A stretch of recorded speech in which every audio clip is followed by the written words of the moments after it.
जय श्री राधे राधे राधे। जय श्री कृष्णा। सभी को राधे राधे। आप सब भक्त कैसे हैं? अच्छे होंगे, तंदुरुस्त होंगे और मेरे ठाकुर जी की कृपा से आप सब मस्त होंगे। और आज मैं आपको शेयर करती हूँ हफ्ते भर के व्रत और त्यौहार, और इस हफ्ते में क्या हमारे लिए कौन सा दिन और क्या पर्व खास है। जय श्री राधे राधे राधे। जय श्री कृष्णा। आज मैं आप लोगों को, सभी भक्तों को मैं ये बताऊंगी 14 से 19 अप्रैल तक के बीच में जो भी व्रत और त्यौहार है, आज मैं उसके बारे में आप लोगों से चर्चा करूंगी। जय श्री राधे। बैसाख एक ऐसा त्यौहार है, बैसाखी का, जो कि हम इसको खास त्योहारों के रूप में देखते हैं। और जबकि पंजाब के किसान अपनी पकी हुई रबी की फसल को देखकर बहुत खुश होते हैं और बड़े हर्ष के साथ, उल्लास के साथ इस दिन को त्योहार के रूप में मानते हैं। और इसके अलावा इसी दिन सूर्य मेष राशि में प्रवेश करता है और जिसे हम मेष संक्रांति भी कहते हैं। इस दिन लोग नदियों में, गंगा में स्नान करते हैं और बहुत ही आनंद पाते हैं। अब बैसाखी अमावस, वो जो कि 17 तारीख शुक्रवार को बैसाखी अमावस है। ये प्रत्येक महीने की अमावस आती है, हर महीने। और पितरों के लिए ये बहुत ही पितरों को संतुष्टि, उनके प्रति नियमित श्राद्ध तर्पण आदि करना बहुत ही कि श्रेष्ठ है हमारे पितरों के लिए। और इसमें ये भी हम कहते हैं कि इस दिन उनका श्राद्ध करने से पितर प्रसन्न होते हैं और अपनी कृपा और अपना आशीर्वाद हमें देते हैं और सुख समृद्धि देते हैं और घर में सुख शांति देते हैं। इस दिन पुण्य ललित नदियों में स्नान करने से पुण्य की प्राप्ति भी होती है। ये बैसाखी अमावस दिन शुक्रवार 17 तारीख। अब है 19 अक्षय तृतीया रविवार। जैसा कि हम नाम से ही स्पष्ट है, जिसका नाम क्षय न हो उसे अक्षय हम कहते हैं। इसलिए बैसाख के शुक्ल पक्ष के तृतीय को अक्षय तृतीय के नाम से भी हम जानते हैं। और इस दिन किए गए धार्मिक क्रियाकलाप, पूजन अर्चन से मिलने वाला पुण्य जीवन में कभी भी हमें नष्ट नहीं होने देता।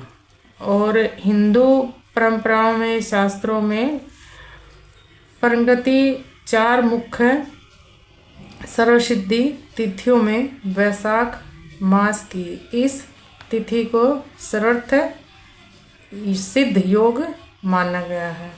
और इसलिए इस दिन प्राय सभी लोग शुभ कार्य को आरंभ करते हैं और अक्षय तृतीया के दिन व्रत रखने का उपवास अक्षय फल की भी प्राप्ति होती है। जय श्री राधे। अब मैं आपको बताऊंगी खास ये 19 अप्रैल दिन रविवार अक्षय तृतीया वाले दिन भगवान परशुराम का अवतार हुआ था। और इस विश्वास और आस्था के कारण पूरे देश में इस दिन भगवान परशुराम की जयंती मनाई जाती है। परशुराम ऋषि जगदम्नी तथा रेणुका के 5वें पुत्र थे। ऋषि जगदम्नी संत ऋषियों में से एक ऋषि माने जाते हैं और कहा भी जाता है कि भगवान विष्णु के छठे अवतार के रूप में परशुराम पृथ्वी पर अवतरित हुए थे। इनके जन्म को लेकर बहुत सी मान्यताएं भी सुनी हैं और हमने ऐसा मान्यताओं के अनुसार हम कई इनके बारे में सुनते आए हैं।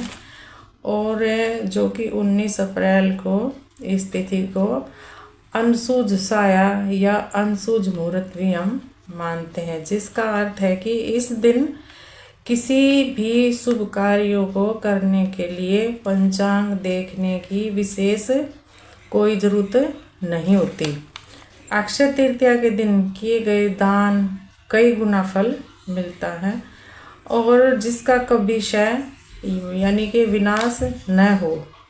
और ये मान्यताओं के अनुसार इस दिन ब्रह्मांड की ऊर्जा इतनी सकारात्मक होती है कि इसी दौरान किया गया कोई भी सत्कर्म, दान, पूजा अर्थात निवेश अनंत काल तक फल देता है। और यही कारण है इस दिन सोना आदि खरीदने की परंपरा भी चली आ रही है। स्वसिद्धि मुहूर्त अक्षय तृतीया स्वयं में सिद्ध मुहूर्त माना जाता है और शास्त्रों के अनुसार इस दिन सूर्य और चंद्रमा दोनों ही अपनी उच्च राशि में होते हैं, जिससे कि यह दिन माननीय गतिविधियों के लिए आध्यात्मिक और भौतिक रूप में बहुत ही शक्तिशाली माना जाता है। चाहे विवाह हो, गृह प्रवेश हो, नया व्यापार शुरू करना हो या वाहन खरीदना हो, अक्षय तृतीया पर किया गया कोई भी शुभ बहुत ही फलदायक होता है और दान का भी इसमें बहुत खास महत्व है। और अक्षय तृतीया केवल भौतिक उन्नति का मार्ग नहीं है, बल्कि यह सामाजिक उत्तरदायित्व का दिन भी है। शास्त्रों में इसका इस दिन किया गया दान महादान की श्रेणी में आता है। ग्रीष्म ऋतु का प्रारंभ होने के कारण इस दिन जल सेवा यानी कि प्यास बुझाना, सत्तू का घड़ा, पंखा, मौसमी फलों का दान करना बहुत ही फलदायक होता है इस दिन। और अक्षय तृतीया 19 अप्रैल 2026 सुबह 10:53 से शुरू होकर 20 अप्रैल सुबह 7:31 तक है। और कहा भी जाता है कि इस दिन भगवान शिव के आशीर्वाद से कुबेर को धन के अधिपति का पद प्राप्त हुआ था।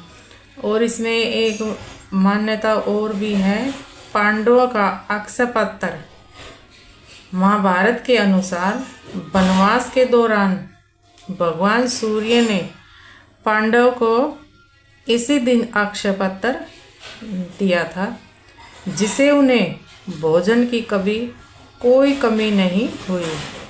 और यह कथा बल्कि जीवन में कभी न खत्म होने वाला प्रचुरता का संदेश भी देती है। और इसमें एक और है, हम जो मानते आए हैं गंगा का अवतारण। कई शास्त्रों के अनुसार स्वर्ग से जब माँ गंगा का पृथ्वी पर अवतारण भी इसी पावन तिथि को हुआ था। और परशुराम जयंती जिस दिन दोपहर तृतीय को हो, उस दिन परशुराम जयंती मनाई जाती है। सतयुग और त्रेता युग का आरंभ धार्मिक अपने पंचांग के अनुसार त्रेता का आरंभ इसी तिथि से माना जाता है, जो कि इस सृष्टि से पुनर्द्वार का दिन हम मानते हैं। जय जय श्री राधे। मैंने आपको जो भी जितना ज्ञान था आपको बताया, कोई त्रुटि हो जाए तो मुझे माफ़ करना। जय जय श्री राधे।